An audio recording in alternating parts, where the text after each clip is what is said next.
wanted to do an unboxing video on my new piece of luggage. Now I have here the mono.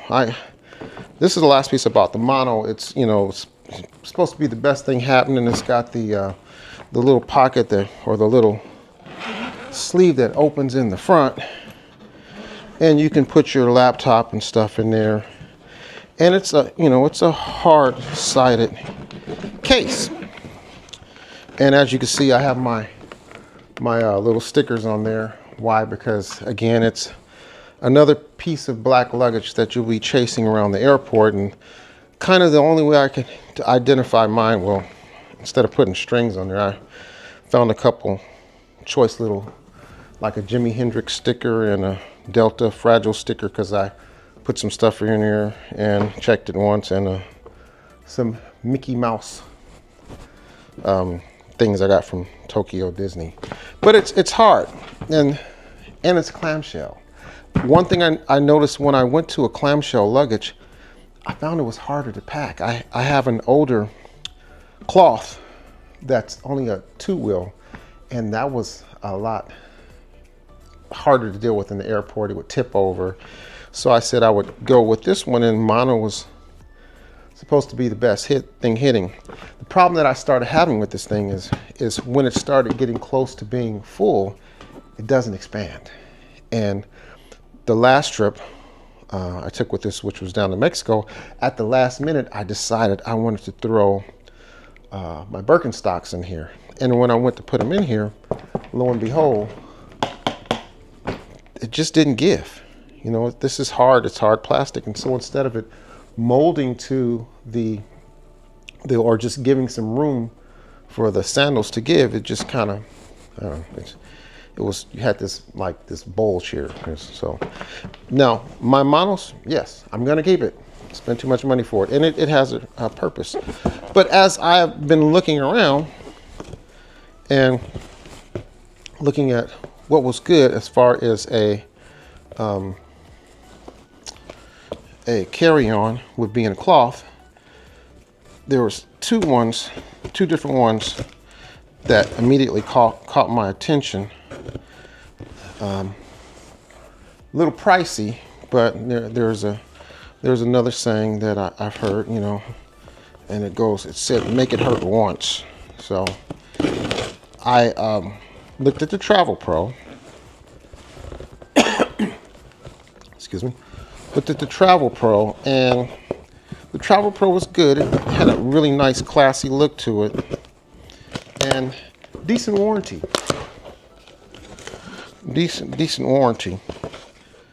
But then I was years ago, before these things were famous, I owned a Briggs, and all the cool people I knew had Toomey. So I kept my Briggs for a while, but the other thing, my Briggs was a little bit too large for an overhead, and then I went to Toomey. So I went with the Briggs. I went with the Briggs, and here it is. A little bit pricey, a little bit more pricier than the Travel Pro. I think it was Elite. Just a little bit more. Travel Pro has a good warranty, but the Briggs had a warranty that caught my eye better than anything else. It has a lifetime warranty, no receipt needed. Ding! Hey, I mean, so if I ever decide to, I guess, sell it, or just keep passing it down to my children or my family members, if there's ever a problem with it, they just send it in and get it fixed. So this is kind of a one and done. And good construction. Has a handle back here, which I like. Means you can pick it up on both sides. I can't really pick it up right now. I'm kind of recovering from rotator cuff surgery. That's why this arm doesn't move much. And here it is. And guess what? Not chasing black luggage. And I'm sure there's some other green ones, but this is a nice green one. It's put together quite well. So nice forest green telescoping handle.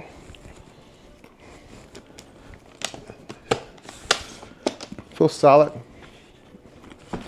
And the other thing, this one is not clamshell. So you've got the top loading, which means you can actually put more stuff down in it. The Travel Pro came with the suitor bag, which, yeah, it's either here nor there. You got your packaging, your labeling from Briggs, and your straps to kind of hold your luggage, your clothes down. Yeah. And there is your identification piece inside of there, which means you keep your registration. Now, the other thing that I found interesting, you notice you do not have the bars running through here for your handles, which is cool. So you don't have to pack around the bars. That would be interesting. I'm always trying to put my packing cubes around those bags. I mean, around the bars. You got some storage in here. It only opens halfway. It's kind of like an L, so stuff doesn't fall out, which is cool. And you've got storage here, a little short spot, mesh-like. There's no plastics in here. The Travel Pro had a little plastic place, I guess, for toiletries and stuff, but I'm okay with that. The construction feels nice. The actual, I guess this is kind of like a ballistic nylon, feels really, really good. Now, I don't think this is what you would call a laptop pocket. Maybe you could. And I guess I could. I don't travel with a large laptop. Actually, I don't even travel with a laptop at all. I've pretty much gotten down to where an iPad will do just about everything I need. So we have here your front pocket. Come on, stand up. And paper down there. Yeah, you could fit a laptop in there. Let me see. Definitely my iPad. Up top, a nice little spot for your cell phone. And it's got the RFID shielding in there. And here, you've got your strap that if you want to hang another piece of luggage over the front and pull it along with you, it works right there. I think what I really like is I like this cool color. Let me get a laptop. Regular, what? Hey, perfect. It's like a, 13-inch laptop, Apple laptop, MacBook. Fits in there with room to spare. You could put 2 in there. You could put a bigger one in there. That works. And it's padded. There's a lot of room in there. More padding under there. So overall, and I don't even travel with this. I travel with my iPad. What she looks like. The other cool thing that I noticed when you get into cheaper, less thought out carry-ons like that, you'll have your side carry, but instead of it going horizontally, it'll go vertically, which makes it awkward to carry. So you can actually pick this up and carry it very easily. My bars for the handle are on the outside, which works out really nice. And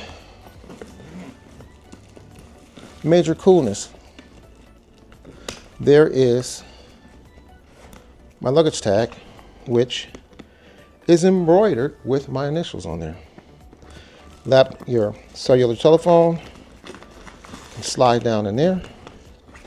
And if I'm not mistaken, there is just moving all this paper, there's a place where you put your battery and charge your cell phone.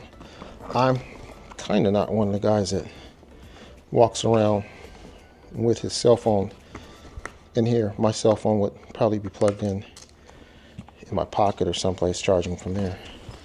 That's the Briggs and Riley. I like this color. ZDX 21-inch carry-on. It's got the nice hardened corners, and I'm on carpet, and it turns and moves quite easily, and a lot of times mine will get pulled like this. So I'm pleased. Let's do a side-by-side with it as I kick paper out the way. So this is a side-by-side. The Mono and the Briggs. They're both 21-inch, and if you put them back to back this way, they are about the same width, except this one expands.